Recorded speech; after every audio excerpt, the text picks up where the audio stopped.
ওদিন আপনারা আমার আঙুরের ভিডিও দেখেছেন, অনেকে ইনবক্সে জানতে চেয়েছেন যে চারা আছে কিনা। আমাদের এখন স্টক শেষের দিকে, অল্প কিছু চারা আছে, তা আপনাদের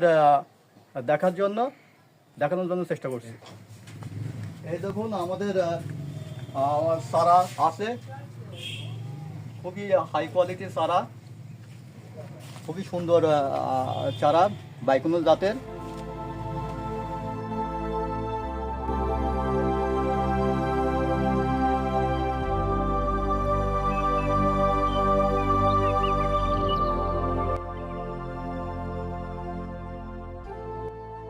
এতক্ষণ যে চারাগুলো আপনারা দেখলেন, এই চারাগুলো এই যে এই বাইকুনুল জাতের চারা, এই গাছের, এই মাতৃ গাছের তৈরি করা চারা। সিজনে এই একই ধরনের ফল আসবে। আমাদের কাছে সীমিত সংখ্যক চারা আছে, আপনাদের যদি কারোর লাগে তাহলে আমার সঙ্গে যোগাযোগ করবেন।